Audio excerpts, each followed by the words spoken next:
샬롬.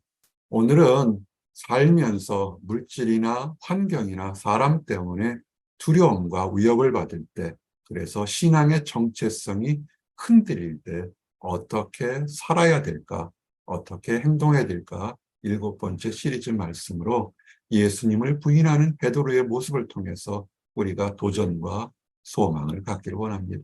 왜 베드로가 부인했을까? 3년씩이나 공생애를 쫓아가서 수많은 기적과 이적을 체험했고 예수님의 말씀에 순종해서 무리를 걷기까지 했던 베드로가 왜 침몰했을까? 믿음에서 침몰했을까? 말씀을 마태복음 26장 59절에서 75절 말씀으로 증거합니다. 크게 두 가지 주제로 애매히 억울하게 순환당하시는 예수님의 모습, 그리고 주님을 모른다고 부인한 베드로의 모습을 통해서 우리의 삶을 도전받고 소망받기 원합니다. 예수님께서 순환당하실 때가 있습니다.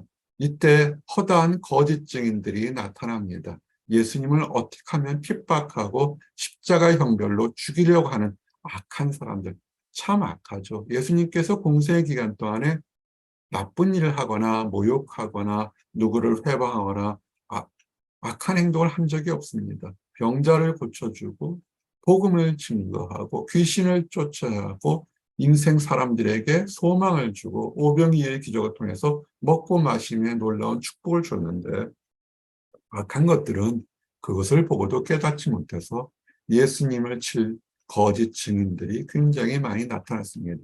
그런데 문제는 그들끼리도 서로 말이 안 맞는 겁니다.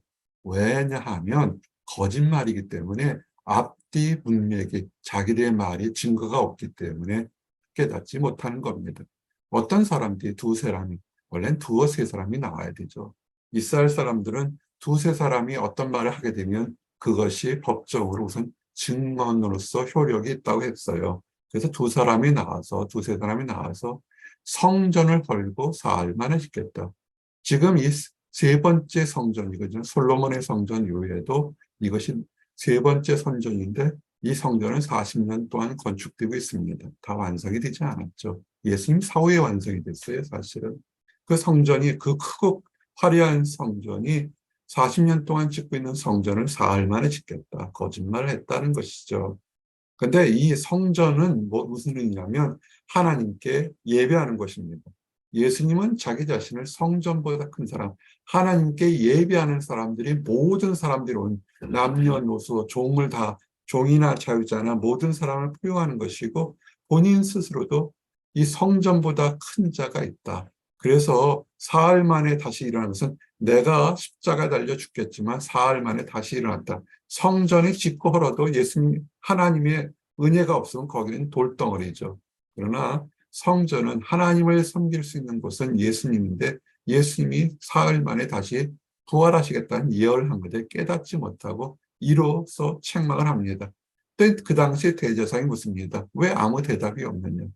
아무 대답이 없는 것은 두 가지입니다. 하나는 그것을 거짓말이었고 하나는 그들이 깨닫지 못하니까 거짓말과 부족한 증거에 대해서는 대답하지 않습니다. 예수님은 참입니다. 나는 진실로 진실로 너희에게 예언할 때 그 진실로가 나는 예수님 참이라는 뜻입니다. 예수님은 참되시기 때문에 참된 것 아닌 것은 변명할 필요가 없습니다. 그래서 예수께서 침묵을 하셨던 겁니다. 예수께서 자기가 했던 말을 그것이 틀렸다는 얘기로 변증한 것이 아니라 그들이 예수님이 하신 것은 십자가의 형벌과 죽음 위에 사흘 만에 부활해서 성전이 사람들이 40년 동안 지으면서도 제대로 짓지 못하지만 성전보다 크신 이가 부활해서 모든 사람이 하나님 앞에 예배 드릴 수 있는 참된 성전의 모습을 얘기하기 때문에 침묵하신 것입니다. 그러자 대제사장이 마지막에 간사하게 이 얘기를 하죠. 내가 하나님의 아들 그리스도인지 우리에게 말하라. 예수님은 이 얘기를 참 많이 하셨어요. 나는 하나님의 아들 인자고 오랫동안 성경에 기록된 그리스도다. 이것은 부인할 수 없죠. 예수님께서 자기 자신을 이렇게 얘기했으니까 예수님께서 이 얘기하죠. 그때까지는 침묵하고 있었다. 참된 얘기니까 네가 말하였다. 네가 말하였지만 너는 의심하지만 그러나 때가 되면 인자가 메시아인 예수 그리스도가 권능의 우편에 하나님 우편에 있으면서 하늘 구름을 타고 재림하는 모습을 분명히 볼 것이다 라고 얘기를 합니다. 대제사장은 사실은 이 얘기를 성경을 공부하고 묵상했으면 메시아가 어떻게 순환당하고 어떻게 다시 이 땅에 것을 알고 있는데 깨닫지 못합니다. 자신의 정치적인 욕망과 자신의 욕망을 위해서 가장 신성 모독이라는 죄로 예수님을 모욕합니다. 신성은 누굽니까? 거룩하신 분이 예수님인데 예수님 앞에서 예수님이 모욕했다고 하는 말도 안 되는 얘기를 하면서 옷을 찢습니다. 옷을 찢으면서 자기 자신의 거룩함을 드러내려고 합니다. 우리는 이런 사람들, 이런 환경들을 참 많이 보죠. 나는 참이다, 너는 거짓이다 하면 자기 옷을 찢거나 거룩한 모습을 보려고 할 때 세월이 지나가면 오히려 그 사람이 악한 거짓말장이었던 것, 거짓된 환경을 보게 됩니다. 이 대제사장이 그런 거예요. 하나님을 섬긴다고 했는데 하나님의 참된 메시자요, 하나님의 아들이요, 하나님 그 신성 그 자체를 받으신 예수님 앞에서 어리석은 인간이 지금 신성모독이라고 얘기를 한 겁니다. 그러면서 얘기를 하죠. 의기양양에게 너희가 모든 이 신성모독한 말을 들었으니까 이제 예수님을 어떻게 벌할까? 그러면서 사형에 해당하느니라. 자기의 판단으로 다른 사람 얘기 듣지 않고 군중 심리로 선동을 하고 있죠. 사람들이 그러니까 그 얘기를 듣고 선동되어서 예수님께 갑자기 손을 대죠. 죄가 확정된 것도 아닌데요. 그리고 이 당시에 죄는 유대의 공의에서 죄가 확정되더라도 로마의 속국이기 때문에 로마의 법에 따라야 돼요. 종교의 법과 그 당시 세상법이 따로 있었죠. 그런데 그들은 이미 선동이 돼서 예수님을 때리기 시작합니다. 주먹으로 치고 어떤 사람은 손바닥으로 때린 것. 여기 손바닥으로 때리는 게 뭐 딱이 때리는 게 뭐 대단한 걸 생각해 보겠지만 유대인 사회에서는 손으로 상대방의 손바닥을 치는 것은 명예를 훼손하는 가장 참남된 모습 중 하나입니다. 그냥 딱이 한 대 맞는 것은 그 주먹이 더 치는 게 아프겠죠. 따기는 뭐냐면 상대가 가장 별 볼 일 없는 사람이라고 모욕하는 행위입니다. 즉 모욕을 당하신 겁니다. 그러면서 얘기죠. 막 여기서 저기 때리니까 그리스도면 안 보고서도 알 테니까 누구 때린지 알아봐라. 만약에 그리스도라면 당신 이 사람들 이 행동을 어떻게 하겠습니까? 어떻게 사과받을까요? 악한 때가 되면요, 사람들은 판단이 안 서요. 영적인 분별력이 없으면 아무리 옳은 지도자, 옳은 하나님의 천사들, 메시아들, 선지자들이 와서 그러지 말라 그래도 그들은 자기의 열정과 욕심에 눈이 멀어서 깨닫지 못합니다. 그릇된 교회, 그릇된 성도, 그릇된 사람들의 특징의 모습은 자기 신념에 사로잡혀서 하나님의 말씀, 복음이 무엇라고 했는지를 깨닫지 못해요. 구약의 수많은 선지자들이 회개하라 외쳤지만 그들은 그러지 않았잖아요. 왜 그랬을까요? 욕심 때문에 그렇습니다. 욕심에 눈이 멀고 성경에 대한 무지함 때문에 잔인한 행동을 하게 됩니다. 무지하게 되면요, 하나님 말씀에 대한 무지하게 되면 굉장히 잔인한 일을 할 수가 있습니다. 무심하게 되면 냉랭하죠. 네, 사랑이 없게 되면 또 냉랭한 행동들을 하게 됩니다. 근데 이때 베드로가 멀찌감치 쫓아왔습니다. 바깥들, 안뜰 바깥들인데 그게 다 보여요. 예수님께서도 베드로 행동하는 거, 소리는 거 다 들을 수 있을 정도 거리에 바깥들에 있는데 한 여종이 와서 너도 갈릴리 사람 아니냐 얘기했습니다. 그리고 갈릴리 사람 예수와 함께 있지 않았느냐.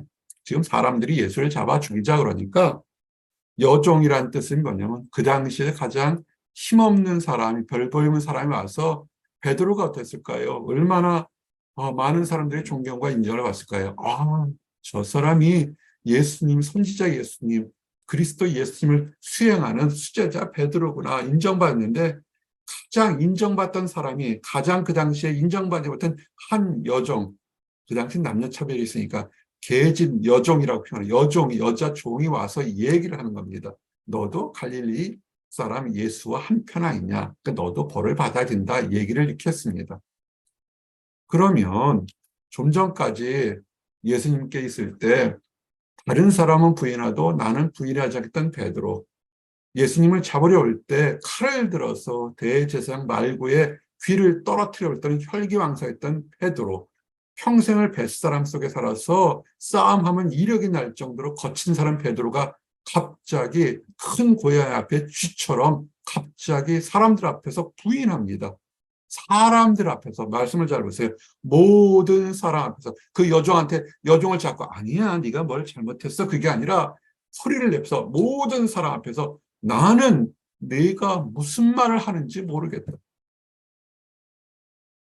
우리의 신앙과 우리의 믿음이 한순간에 사라질 수 있다는 것은 늘 깨우치셔야 됩니다. 믿음이 좋다고 큰소리 치지 마십시오.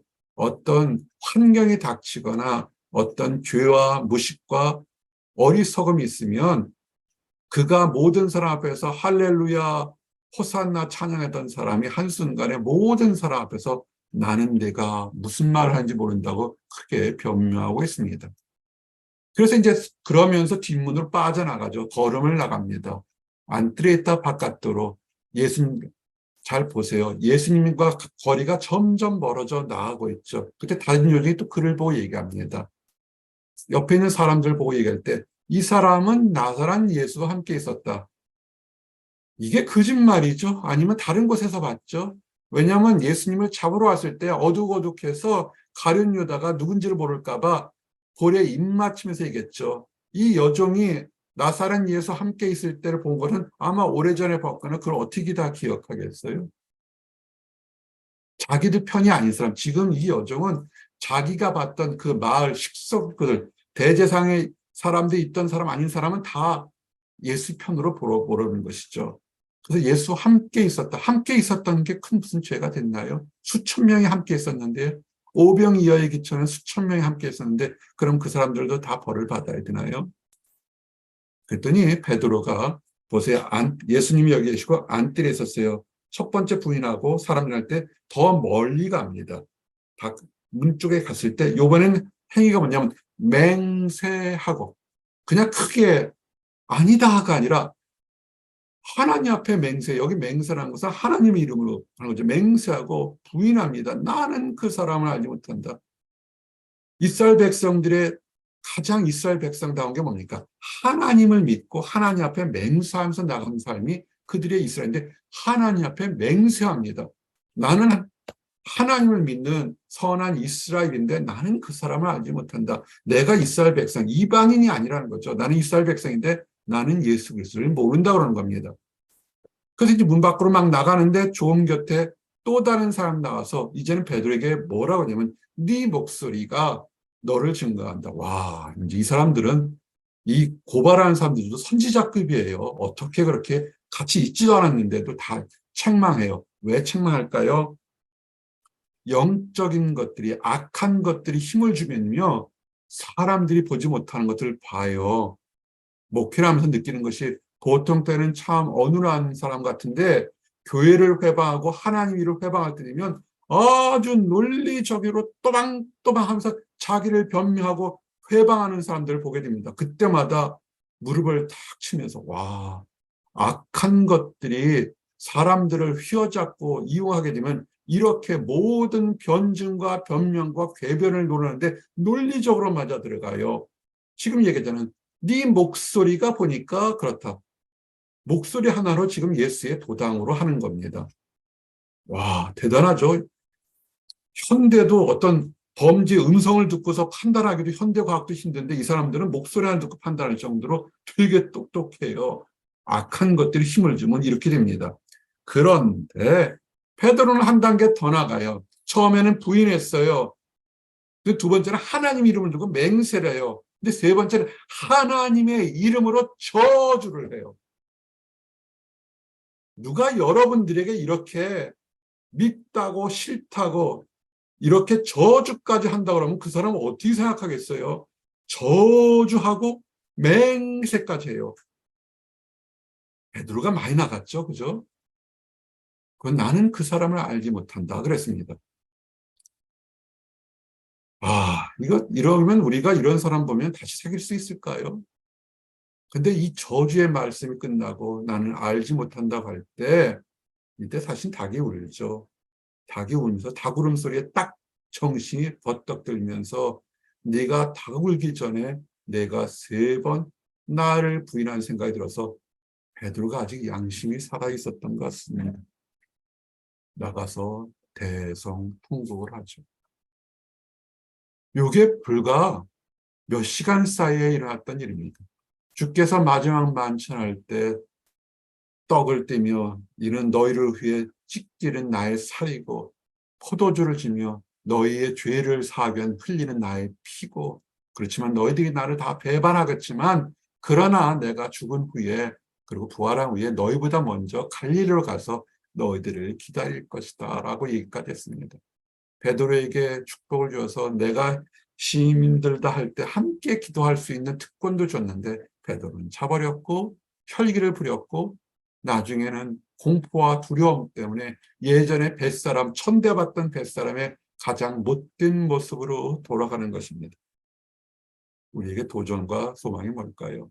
우리가 예수님을 알기 전에 헛되게 살던 사람들이 10년, 20년, 30년으로 믿음 안에서 아름답게 성장해가는 모습들을 볼 수 있습니다. 그러나 하나님의 말씀을 조금이라도 멀리하고 순종하지 못하면 베드로처럼 언젠가 또다시 옛 모습으로 돌아갈 수 있다는 것입니다.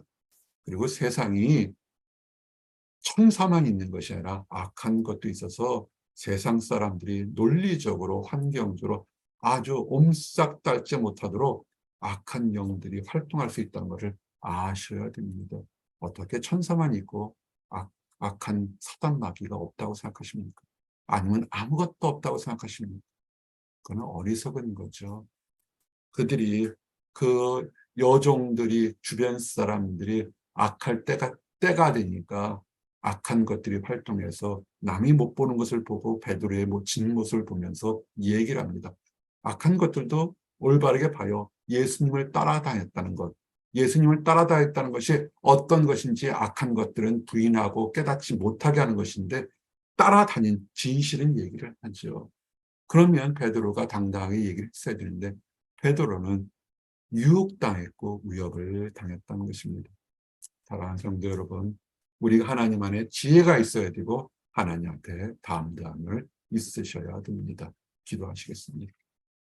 하나님 감사합니다. 3년 동안이나 예수님 바로 곁에서 모든 이적과 기적과 말씀으로 훈련받고 아버지 그가 믿음의 사람 제자란 호칭까지 받았지만 위기의 순간에 두려움이 다가와서 어리석음이 찾아왔고 무지함과 옛 습성들이 돋아서 예수님을 부인한 것도 몰라 맹세하고 저주까지 한 베드로의 모습을 봅니다. 이 모습은 베드로뿐만 아니라 우리가 믿는다 생각하고 믿는다 고백하는 모든 사람들도 자유롭지 못한 연약하며 어리석음일 것입니다. 주님이 부르셔서 주님의 나라 들어가는 그 순간까지 하나님의 말씀을 잘 깨닫고 때를 분별하고 깨어서 주님의 안에서 더욱더 믿음이 온전해지도록 허락해 주시옵소서. 하나님을 알지 못하기 때문에 그릇된 신념으로 어리석은 짓을 했던 대제사장과 수많은 핍박한 사람들의 모습을 봅니다. 그 모습을 보면서까지도 침묵하시며 하나님의 명령을 순종했던 예수님, 그들을 구원하고 그들을 용서하게 피를 흘렸던 예수님의 침묵과 희생을 또한 바라보게 됩니다. 무엇으로 말로 표현할 수 없는 예수님의 사랑과 희생을 바라보며 이 땅에 살 때 우리의 삶이 더욱더 거룩하며 온전한 삶이 살도록 허락하시고 축복하여 주시옵소서. 늘 감사드립니다. 예수 그리스도 이름 받들어 기도드렸습니다. 아멘.